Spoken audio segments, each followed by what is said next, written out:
everyone. I emailed modelatechquestions@gmail.com and I asked them this. I have heard Bob Gimmerin and Paul Shin talk about putting a ground wire between the frame and the engine to make sure that there is proper grounding on my 1929 Tudor. Paul has told me to use a 2-gauge wire for this purpose. I got under the car the other day to look and see the best place to attach this cable so that I can figure out how long to make it, but I'm puzzled about where exactly to attach the wire. And this is the answer that I got. Hello, Hal. Originally, the engine pans provided a direct path for an engine to frame ground.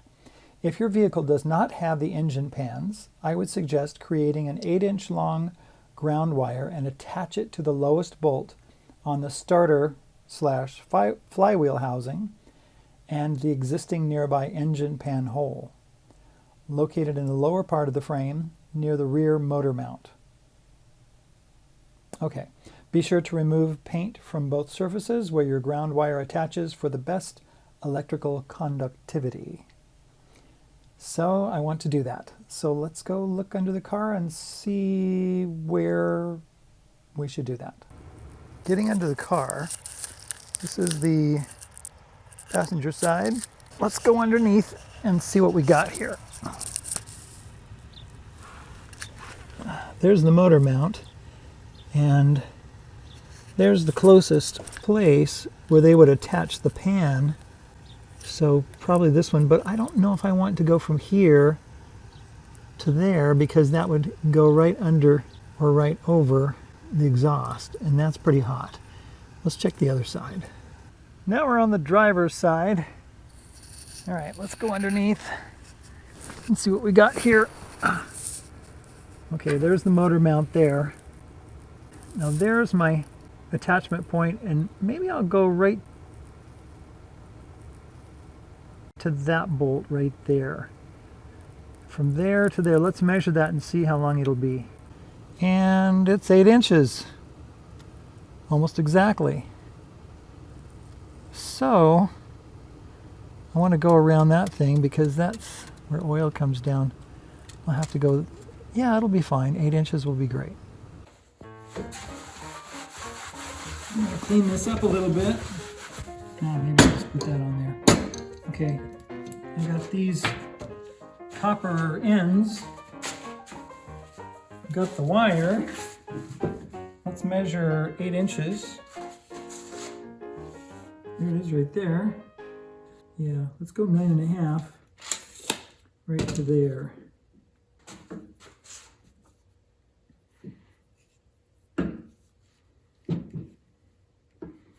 That right there.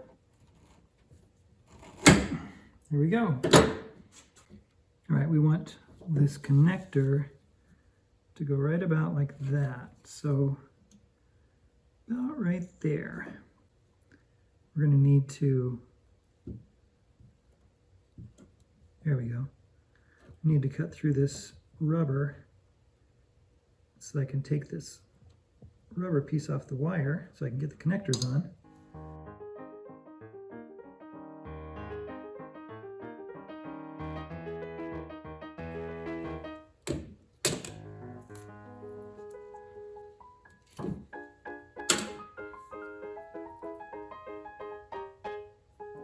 That'll work really good. Yeah, that's great. I think that'll work good. Now what I'm going to do is put this in here. I don't know, how do I want to do this? All right, let's just put one end in and smash it down. Does it come out? No. Okay. All right, this is what I did. I held this up underneath the car and figured out how I wanted to attach it, and hopefully this is the right angle on it. So let's just put this in.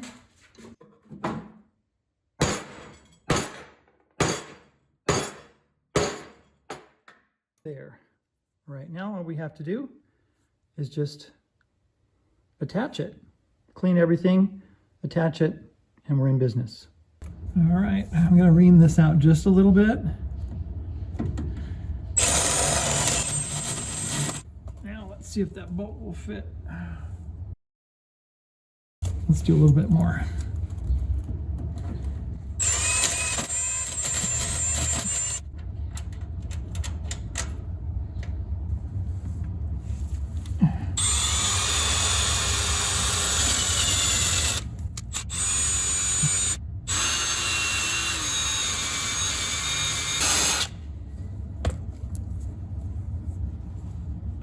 How big is that?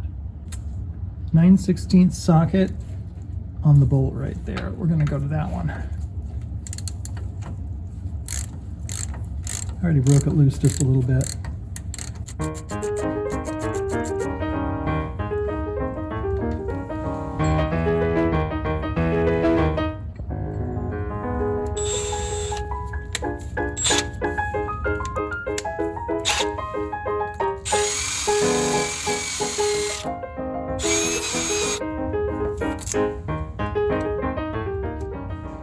Let's make sure that this makes contact, and it does. It's perfect. This side is no problem with the 1/2" bolt. It's perfect. And this side is going to have the larger bolt with the 9/16" head on it, and I'm going to have to ream that out a little bit to make it fit. All right, I'm just going to try to freehand this.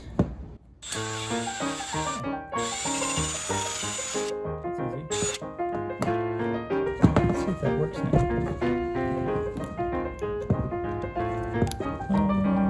Not quite. I need something a little bigger.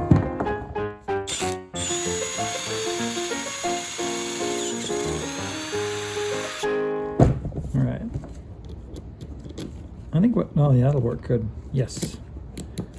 I think what I need to do is go bang on that a little bit more and make sure it's really tight. It seems to be moving around a little bit. Pro tip.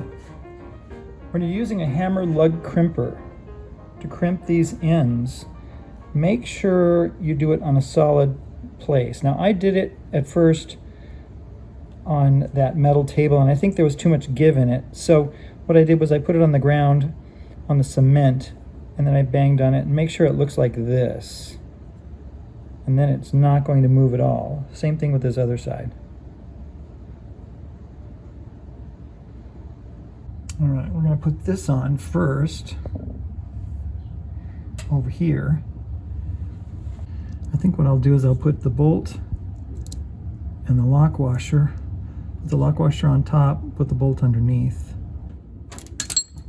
Okay, that's a good start.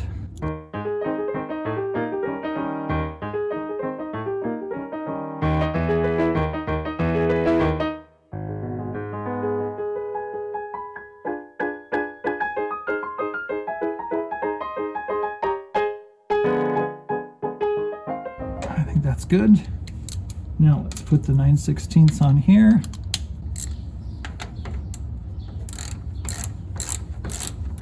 Got a new lock washer on there. That should be great. There we go. Not moving. All right, there we go.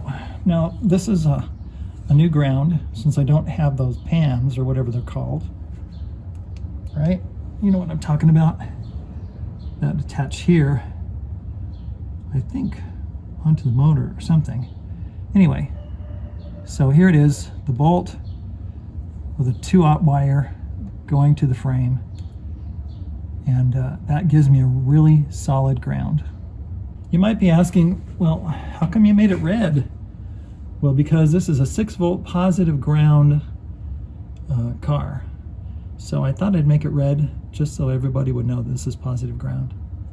Finally, I got that done, and now I have to do the least favorite thing that I have to do is put my tools away. Sometimes I procrastinate that, but I'm trying to change. All right, we'll talk to you later. Come back and see me again. See you later, bye.